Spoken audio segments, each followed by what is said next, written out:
Assalamualaikum warahmatullahi wabarakatuh. Perkenalkan, nama saya Elga Fayola dari Ilmu Komunikasi 22D Universitas Muhammadiyah Cirebon.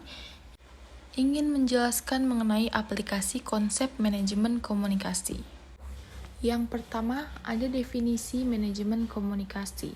Manajemen komunikasi merupakan proses pengelolaan sumber daya komunikasi yang ditujukan untuk meningkatkan efektivitas pertukaran pesan yang terjadi dalam berbagai konteks komunikasi, entah itu individu, dalam komunikasi organisasi, dalam pemerintah, komunikasi sosial, atau internasional. Jadi, manajemen komunikasi merupakan bagaimana kita mengkonsepkan suatu pesan yang akan kita sampaikan agar pesan tersebut dapat tersampaikan dengan baik. Adapun tujuan manajemen komunikasi merupakan mengoptimalkan sumber daya manusia dan teknologi agar terciptanya komunikasi yang berjalan dua arah sekaligus melahirkan pertukaran informasi yang relatif seimbang. Pesan yang disampaikan dengan baik dan dengan benar akan mendapatkan efek dari masyarakat atau komunikan yang menerima pesan tersebut. Selanjutnya ada unsur terjadinya manajemen komunikasi menurut Oteng Sutisna tahun 1983. Yang pertama ada suatu sumber, yaitu seorang komunikator yang mempunyai sejumlah kebutuhan, ide, atau informasi untuk diberikan. Jadi seorang komunikator tidak bisa jika memberikan informasi dengan asal-asalan saja, karena informasi yang disampaikan oleh komunikator akan berdampak kepada komunikan atau orang-orang yang menerima pesan tersebut. Yang kedua, ada tujuan yang hendak dicapai. Jadi, seseorang menyampaikan pesan itu pasti ada tujuannya. Contoh, yang pertama, atasan memberikan informasi kepada karyawannya untuk memakai dress code yang sama pada hari tertentu.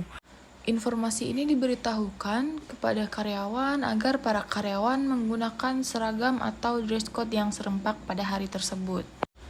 Yang ketiga, ada saluran yang menghubungkan sumber berita dengan penerima berita. Contohnya yang seperti tadi, seorang bos atau atasan bisa mengirimkan pesan tersebut melalui grup kerjaan atau secara langsung ketika di tempat kerja. Yang keempat, ada penerima berita atau umpan balik. Ketika informasi mengenai aturan dress code telah tersampaikan dengan baik, maka umpan baliknya adalah dengan karyawan yang memang serentak menggunakan dress code tersebut pada hari itu. Lalu ada definisi efektivitas manajemen komunikasi. Efektivitas komunikasi adalah proses menyampaikan pesan untuk mencapai tujuan dari isi pesan tersebut dan memberikan umpan balik atau feedback atau reaksi sehingga pesan pun berhasil tersampaikan dan menimbulkan komunikasi yang efektif. Efektif atau tidaknya sebuah komunikasi dapat dilihat dengan indikator sebagai berikut. Yang pertama, ada perbedaan persepsi. Seorang komunikator yang baik harus memiliki persepsi tentang apa yang akan dia sampaikan untuk dapat menjelaskan hal tersebut secara rinci kepada komunikan. Kemudian, ada reaksi emosional. Di sini artinya antara komunikator dan komunikan harus saling memahami ketika salah satu dari mereka sedang emosi yang menimbulkan masalah dari komunikasi tersebut.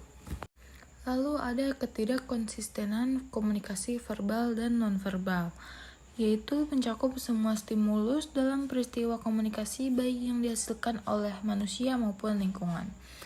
Yang keempat, ada kecurigaan.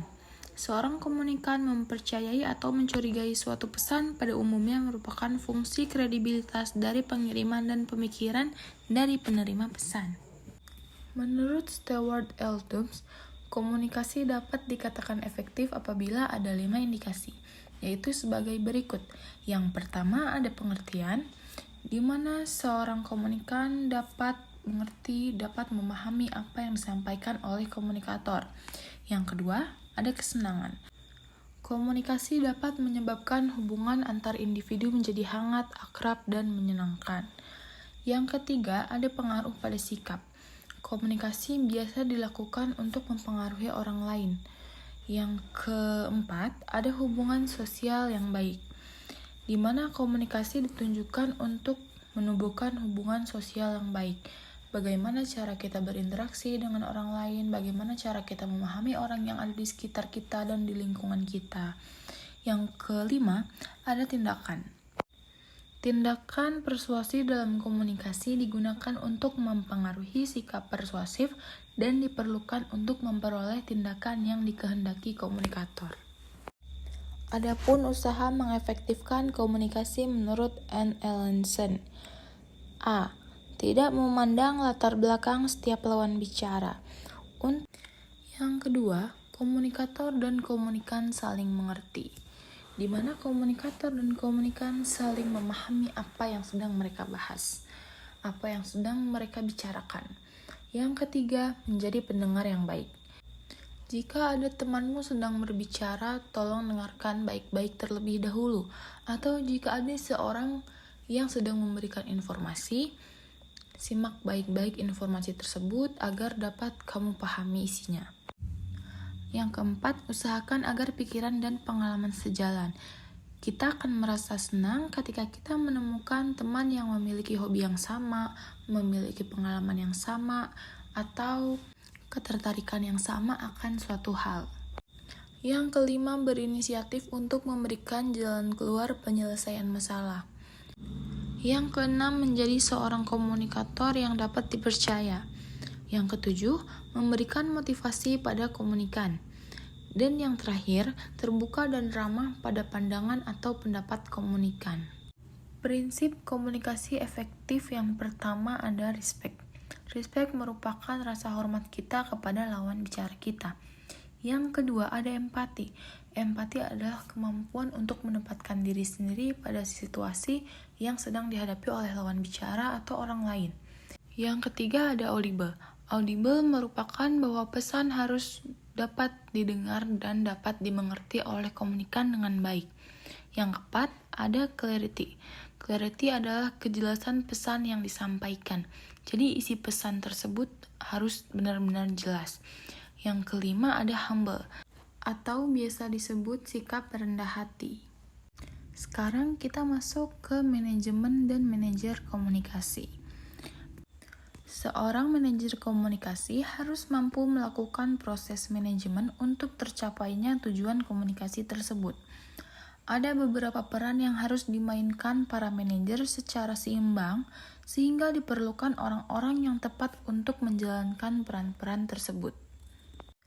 Menurut Semerkan tahun 1999, yang pertama ada peran antar pribadi, yang kedua ada peran informasional, yang ketiga ada peran pengambil keputusan. Di mana peran antar pribadi merupakan seorang manajer melibatkan orang lain untuk melaksanakan komunikasi secara langsung. Sedangkan peran informasional adalah di mana peran manajer sebagai pemantau dan penyebar informasi atau sebagai juru bicara. Lalu peran pengambilan keputusan adalah peran sebagai seseorang pemecah masalah, pembagi sumber daya. Hal ini dapat berupa seorang manajer yang membagikan beberapa tugas kepada karyawannya. Untuk itu, manajer harus mampu memberikan keputusan kapan tugas tersebut harus dikumpulkan kembali untuk agar tujuan perusahaan dapat terwujud dengan baik. Yang terakhir, model manajemen komunikasi. Yang pertama, self, di mana kita harus memahami diri sendiri, karena dengan memahami diri sendiri akan membawa kita untuk berkomunikasi dengan siapapun dengan baik. Karena kita telah mengetahui apa yang tidak kita inginkan, apa yang kita inginkan, apa yang menjadi kelebihan kita, mana yang menjadi kekurangan kita. Jadi, seseorang yang sudah mengenali diri sendiri akan lebih mudah untuk berkomunikasi dengan lingkungan sosialnya atau lingkungan sekitarnya. Yang kedua ada interpersonal, di mana interpersonal merupakan hubungan interaksi antar manusia yang menghasilkan efek komunikasi. Contohnya, dengan berbicara dengan teman baru, kita dapat mengetahui sesuatu yang sebelumnya mungkin belum kita ketahui. Ada perubahan pengetahuan, pemikiran, sifat, karakter, atau hobi. Yang terakhir ada kompetens. Kompetens di sini artinya mengkonstruksi, mengatur, dan menjelaskan makna melalui interaksi orang lain. Konsep manajemen komunikasi menyadarkan bahwa berkomunikasi itu diawali dengan yang paling dalam atau self, atau dengan diri sendiri. Dimana ketika kita sudah mampu mengenali diri sendiri, bisa berkomunikasi diri sendiri, barulah kita berkomunikasi pada orang lain atau bisa disebut interpersonal. Lalu setelah itu, manusia sebagai makhluk sosial, kita hidup dengan aturan yang berlaku dalam masyarakat. Lalu yang terakhir, kemampuan seseorang untuk melakukan perubahan dalam masyarakat tersebut. Sekian yang bisa saya sampaikan, kurang lebihnya mohon dimaafkan. Wassalamualaikum warahmatullahi wabarakatuh.